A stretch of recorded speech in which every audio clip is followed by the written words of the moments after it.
Hello everyone. So today we are going to look into how we can integrate CoinGate into our application. So CoinGate is basically a payment gateway similar to Stripe or PayPal, but it is specific to cryptocurrencies. So if somebody wants to pay in crypto like Bitcoin or Ethereum or Dogecoin, they have to use this Coin Gateway because Stripe and PayPal does not support cryptocurrencies. So CoinGate is kind of a service that will allow you to pay in crypto.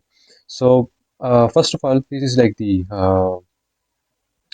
documentation for CoinGate. So I'm going to walk you through how basically it works. So the way it works is basically you create an order. So this is your shop and you create an order. And once you create that order, what you do is basically you redirect user to that order. So it will give you a link. CoinGate will basically give you a link. And with that link, you will redirect user to that link and user will do their whole kind of payment process. And once the payment is completed, the CoinGate API, it will send callbacks to your API. So it will periodically send callbacks as soon as the status changes. So for example, if the user rejects the payment, so it will send a callback for rejection. If it accepts it, so the CoinGate will send an acceptance, or you can say an accepted or successful callback. So it's not like a checkout page, just like you might have seen with Stripe. So if I search for Stripe checkout page, so you will see that it is basically integrated into your app or into your website. So similar to this, as you can see here. So with CoinGate, it's not like this. You have to redirect user to another page, and there they have to make the whole transaction, and then you will get the response using a callback. And that callback needs to be published live on server. So you cannot use localhost for that. So first, let's try to create an account over here. So there are two ways to create an account. The first one is basically a sandbox, which is like for development, and then you have the like the live version. So we are going to try the sandbox because we are developing right now. And once you click on it, it will basically take you to the login or sign up page, and there basically you will create an account. And once you create it, you will get to a home page or a dashboard like this. So you can create basically. So I would kind of advise you to create a business account, but you can also create a personal account. Like I created a personal account by mistake, but there is nothing wrong with that. The only reason why I'm telling you this is because CoinGate doesn't allow API calls or API keys using a personal account. So you have to create a business account. And the way you can do it is basically you can click on this create business account button, or you can click on this. I have already created another one right here, a testing account, and you can create over here. So I'm going to switch to that. And once you switch it, you will see that there will be another option which is like a merchant. So this is where you can basically get your API keys and everything. So you can scroll down to this area. You will see that there is an app section. So you will create an app. Let's try to create it. So new app, and it will open a kind of a small form for you where you can fill information. So let's say testing API. So this is just like a test kind of thing. Then whitelist API. So if you want to whitelist some API, some IP. So for example, if you don't want to allow certain IPs to access your payment gateway or your payment service, then you have this option, which basically tells you that what kind of currency do you want. So by default, it is like USD. So if you want to change it, so you can basically change it right here, and then you can basically specify a currency. You cannot change it here. You have to change it in API. I will tell you later that, but you can basically change that. So we are going to stay with the default, and then this is like the max order amount. I haven't understand this thing for a very long time, but this is basically you can read a whole article about it. I'm just going to set it to let's say 4%. It basically says something like how much the merchant should accept for underpaid or the payments that are not paid. So how much would you accept for like a payment, like a tax? I don't know what it is, but it's some kind of like a tax or something. So if somebody hasn't paid yet, how much should you pay on their behalf? So it's something like that. So I'm setting it to 4%. So if the order was created for 100 euros, 400 euros will be kind of taxed from my account. And then there is the callback format. So we want JSON format. It's much easy and readable. And then I will just create it. And once you create it, it will give you an API key. So let's see.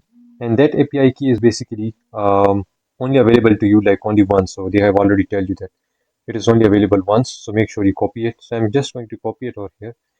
And now we are going to move to our next year, or sorry, Node.js app. So there's nothing over here. It's just only like 3 to 4 packages. One is exhaust for API calls. Then we have cores for handling API issues with the server and different third-party endpoints. Then we have Express for APIs. Then we have UUID. It will generate a unique ID for every order that we are going to make. So I'm just going to paste this over here. This is the API key that we just generated, and where is it? Okay. Um, I'm just going to say okay or something. You know what? That's okay. So that's it. Your app has been created, and now we can basically move to the development section. So now I'm going to come over here, and I'm going to create an Express app. So first I will require the Axios, which is, as I said before, for APIs. And after Axios, I have Express as well to listen to endpoints. So I'm going to call Express as well. And after Express, I have the cores, because sometimes there are a lot of issues between servers. So you basically handle this with cores. And then the last one is basically the UUID. So UUID is basically like a unique ID generator. It generates a unique ID for you. It's really helpful because every time it will generate a new ID. So you don't need to worry about all of those duplicate keys thing. So it's still a good package. You can use whatever unique ID package you want to use. It's not kind of a compulsory thing, but I just prefer this package. Wait, is there anything wrong? No, everything is fine. And once you are there, then we can create an app for Express. So, and then we are going to listen to port 8000. So this is also optional. Whatever port you want to listen on, it's your choice. It doesn't matter, honestly. Uh, I would say server started. Yeah, I guess that's a good message. So now the next part is basically to create an endpoint that we can listen to. So if user hits that point, we will create an order for them. So I'm going to say it's going to be a get post, because I don't want to use any kind of front end frameworks or Postman. I'm just going to go to browser and search for this URL, or go to this URL localhost slash, for example, generate order. So it will generate an order for me, and then I have a sync. So it will be a sync call, so asynchronous call, and then I have request, and then response, and after that, uh, what happened? Okay, after that there will be the whole kind of the main thing that we want to do. So response, we are going to make an API call to the, what is it, the CoinGate API, Axios uh, dot request, and no, dot request, where is it, dot request. So we are going to make a request to Axios, and the method would be post, and then we have the headers. So we want to send some kind of authentication to the API. So first we're going to say we want the application, because we set the JSON type. So that's why we are going to send the application slash JSON, and then the accept parameter would be the same. We want the JSON format. We are going to send the JSON format, and we also need to kind of get the JSON format as well. So that API will get the JSON format in every case. And then there, right here, you will specify your API token. So we generated this token right here. So I'm going to just make sure that you paste this in env file, because right now, whatever I'm doing right now is not secure, but I'm just doing it because it doesn't matter anyway. I'm going to delete it. So make sure you do this inside your env file, or else somebody can use it in your place, and it will create a lot of issues for you. And then we're going to send data. So what data we want to send to the API? So first we're going to send an order ID. And if you guys are kind of confused as to where I'm getting these things from, so if you go to their documentation, this is their API overview. So right here, if you see this, they have this create order endpoint. So you can basically check, they have all sorts of arguments. So you see here, so I'm just getting these things from their API. So all of these items, sorry, all of these fields, or the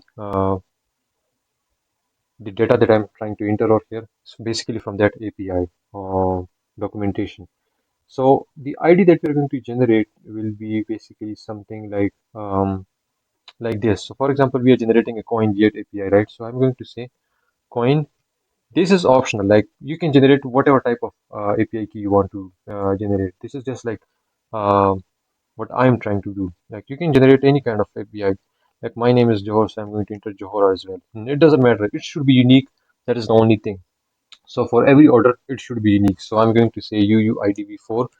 This is going to generate a unique ID for me. That's why I'm using it. So instead of this, you can also use something like date dot now, which will give you like the seconds, the current seconds, which are always unique. So you can do whatever you want. So it should be unique. That's the main kind of concern that I'm telling you. Then the next parameter that I'm going to use is price amount. So what is the amount of the order? So in my case, I would just say, you know what, $5. And then you are going to specify the currency. So whatever you said above, like you said the five, what is five? Like, is it USD? Is it PKI? Is it euros, pounds? What is it?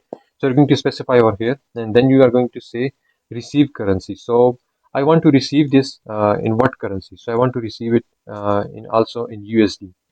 So user will pay in USD. Uh, so user will pay in crypto, that will be converted to USD, and it will be paid to you in USD. So the title of the order. So I would say this is my app uh, order. I would say just a random thing.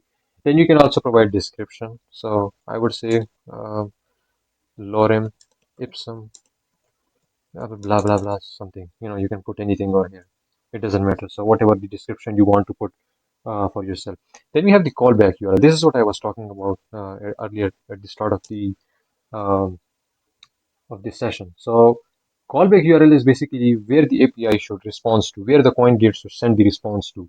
So once the order is generated, and then user goes to that order, and user pays for that order, or if he rejects that order, where should the CoinGate send the request to? So that is where the callback comes in. And this callbacks you cannot use like HTTP and then localhost. You cannot use localhost because it is not hosted and it is not available publicly to rest of the world. So I'm using this really kind of a testing website. It allows you to test or catch different endpoints or callbacks or webhooks, you can say. So I'm going to create a webhook, Johar, and I'm going to say, let's say, for example, you know what? Let's try to create. What should I create? Let's see. Testing coin gate. Let's see.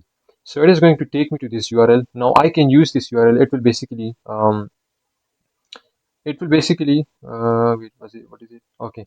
So I can basically use this to send callbacks to this URL. So basically all the URLs that you see will be sent to this endpoint. Sorry, the callbacks will be sent to these points, and it will basically send a body object. I will show you later at some other point. And then I have a cancel URL. What if user cancels it? What should happen in that case?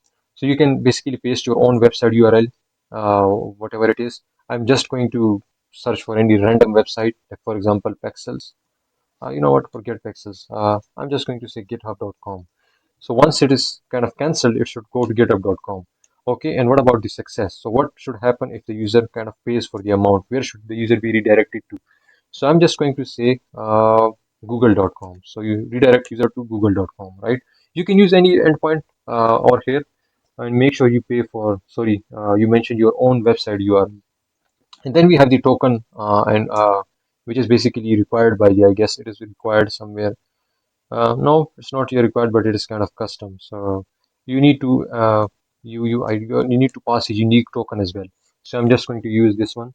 And then we have so this was the data part. Then we have params. So we are not sending any parameters, right? So we're just going to keep it empty and the URL. So now where should the request be redirected to? So if you go to their documentation, sorry, this one, you will see that they have provided this link. See this? So this is where you have to make a post request to. So copy this and basically paste it right here and say URL, and I want to send it to this point, right? And once you are done with that, basically I guess that is it. Yeah, that is it. And now basically you can uh, return the rest.send. So I'm just going to send a order URL. So this what do you call it? This response will be basically sent to user, right? And it sends like a lot of response. It is like a huge response. So I'm just going to say response, right? Let's see what happens. So it will basically generate a link for us, okay? And we can basically use that link to pay for our order, right? So let's save this and let's run it. Node index.js. And what is the endpoint that we need to hit? I think it's generate order. Okay, so uh, localhost 8000. Yeah, 8000. Let's see. Localhost 8000 slash generate order. So if I hit this, you will see I will get some kind of response in return. Uh, okay, so I finally found the issue. It is a very dumb issue. So if you see here, we are using Sandbox, right? And right here, we are using the original API or the real, you can say public API URL. Instead, we need to use the Sandbox URL. So I don't know how I missed this, but yeah, Sandbox URL. And once we have changed that, just save everything and try to run it again. And once you run it, we are going to go to that same endpoint, which is this one, and let's see what we get. So yeah, I guess what uh, converting circular structure to JSON. Okay, you know what? Let's just return the whole thing. I know why it is saying that response dot data. So let's just return this whole thing and let's see what we get. Right. Yeah. So you see, the order has been generated, and if you look at this thing, let's see if we get anything or nothing. Okay, so till now, yeah, you saw that. So it sent the URL over here saying that somebody created an order. If you open this and um, you would see that there is something going on. There's a lot going on. So basically, it indicates that the order has been created. And what we need to do now is basically move to the next step, which is to go to this URL. This is the URL, as you can see where right here is mentioned payment URL. So you need to redirect user to this URL. So you can basically copy this and paste it in a new tab, and you will be redirected to the CoinGate API service. So here you will see that you will be provided with all sort of cryptocurrency options, and as you can see, you can do all sorts of things. I'm just going to go with Ethereum. This is basically testing, so you can do whatever you want with it, honestly. So you will see that this is our what you call it, the request catcher or the callback. So this is what we give as a callback argument, as you can see over here. We mentioned it specifically that whatever happens to the gate to the payments, redirect them to this, or you can say send a status to this API or this endpoint. So now I'm going to select this and I'm going to click on continue. I'm just going to basically put some random email over here. It doesn't matter. It's a testing or sandbox thing, so it won't matter anyways. And then you can basically pay the whole order. So right now you see you have these two options. You can only see these two options because it is you can say sandbox. In real, or you can say in the production, you won't see these two options. So let's see if we get anything. So I'm going to mark it as paid, and now, you remember what we mentioned as a success URL? We mentioned the http.google.com. So it will redirect us to http.google.com. But first, let's see if we get anything over here. You see this? So we get another response from the for this API.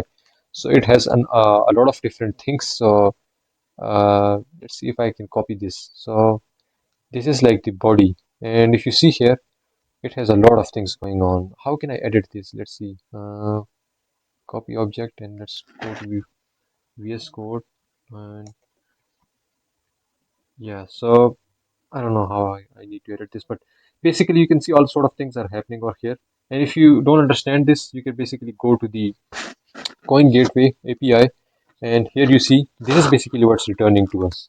The 200 response basically returns these type of things to us. And in the API or the request callback, you can see that it will be mentioned somewhere the status as paid. You see this? So now let's create another order and let's mark it as unpaid. First, let's go to this return merchant page. So as soon as someone clicks on it, they will be redirected to google.com because we mentioned it specifically to redirect someone to google.com on success. Now let's go to and create another order. So I'm just going to refresh this. It will generate another order. I'm going to click on this, and this time I'm not going to mark it as paid. Instead, I'm going to mark it as rejected or whatever the other option is. Let's see. Um, it's like a testing kind of in sandbox, so you can mention anything over here. And this time I'm going to mark it as invalid. So right now in request catcher we had two different you can say requests for first was for the creation, like the order was created, then the order was successful. Now the order is created again. Sorry, this is the order created again. So you can see here, order is created. Now let's see what we get in response if we reject this order. So market is invalid. So basically I cancelled it, right? And now if I go back to that same URL, you will see here somewhere the status would be. If you see the body, you will see somewhere the status is invalid. So basically the user rejected it. So the order has been rejected. So now if you click on the return to merchant page, you will be redirected to github.com because that is what we mentioned for the cancel URL over here. You see this? So this was it. And then you can go back to your dashboard. Where is it? You can go back to your dashboard. You can go to the requests page, and you will see here that you have a bunch of requests for this app. You see this?